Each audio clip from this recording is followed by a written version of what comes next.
دلوقتي لازم تكون متعلم مهارة وانت صغير تفيدك وتجيب لك دخل اضافي لما انت تكبر، والمهارات دي كتير جدا وفي مجالات مختلفة كتير. عشان كده قلت ليه ما اعملش فيديو بتكلم فيه عن المهارات اللي انت لازم تتعلمها، وكمان ايه هي مصادر تعلمها وازاي ان هي هتفيدك. ازيكم عاملين ايه؟ النهارده في الفيديو ده هقول لك اهم 5 مهارات تتعلمها في 2024 ممكن ان هي تفيدك في المستقبل. بس قبل ما نبدأ الفيديو ما تنساش اللايك والشير والسبسكرايب، ويلا نبدأ الفيديو.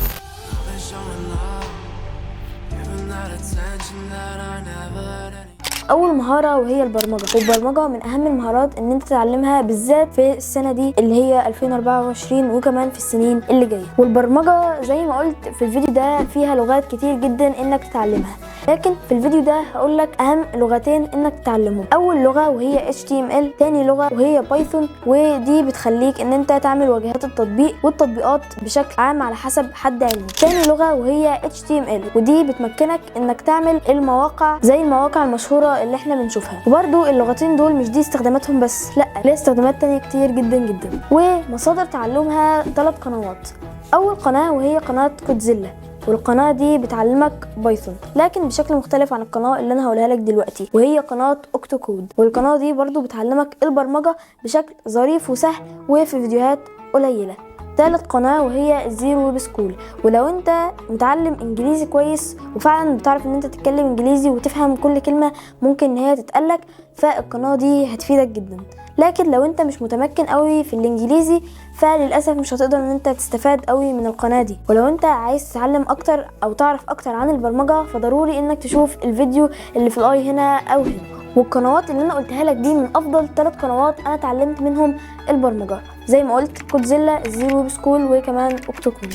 تاني مهاره وهي الانجليزي، والمهاره دي من اهم المهارات اللي لازم تتعلمها. طب ليه المهاره دي من اهم المهارات؟ اولا عشان المهاره دي اغلب الناس بيتكلموا بيها، ولو انت من الناس اللي بتسافر كتير فاللغه دي هتفيدك جدا، لان اغلب الناس لو انت بتكلم حد مثلا صيني مش عارف لغته ولا هو عارف لغتك، فاللغه اللي ممكن فعلا ان هو يكون متعلمها وكمان انت تكون متعلمها وهي الانجليزي. عشان كده الانجليزي بيكون تعليمه في اغلب المدارس، لكن طبعا ما ينفعش ان احنا نعتمد على تعليم المدارس بس، لانه مش هيفيدنا زي ما احنا هنتعلم بره، زي مثلا على قنوات زي American English. والقناه دي من مصادر تعليم اللغه، والقناه دي هتفيدك جدا لانها مش عليها انجليزي واساسيات بس زي اللي بنتعلمها في المدرسه، لا، دي عليها حاجات كتير جدا جدا جدا، زي طبعا كورس القراءه والاستماع وكورسات كتير هتلاقيها اول ما تدخل على القناه. طبعا انا مش بقولك ان انت تسيب المدرسه وما عادش تروحها تاني وتبطل انك تذاكر، لا،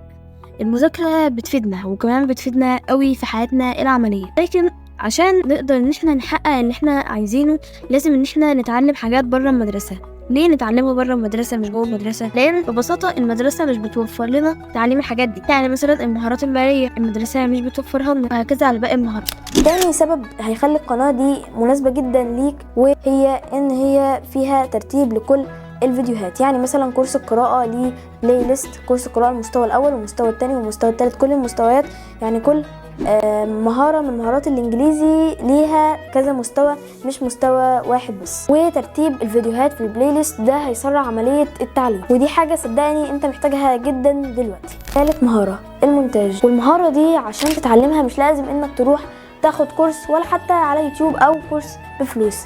ليه؟ لاني اتعلمت مونتاج لوحدي من غير اي قناة تساعدني، لكن لما بتواجهني مشاكل بدخل على يوتيوب وبكتب المشكلة دي على التطبيق اللي انا بستخدمه. يعني زمان كنت بستخدم ادوبي بريمير فهكتب ادوبي بريمير. رابع مهارة التصوير، ولو انت عايز تصور فيديوهات وكده فهتدخل على قناة CPC وهتلاقي اللينك بتاعها تحت في الديسكريبشن بوكس.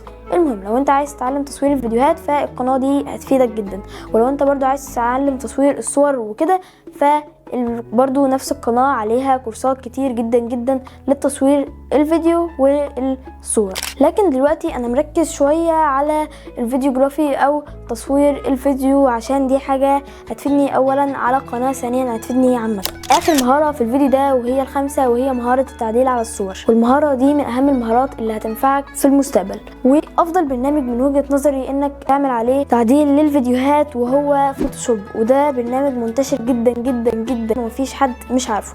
لو انت مش متوفر معاك لاب فممكن ان انت على الموبايل تستخدم بيكس ارت، وفي تطبيقات كتير ان شاء الله هعمل لك عن التطبيقات دي فيديو.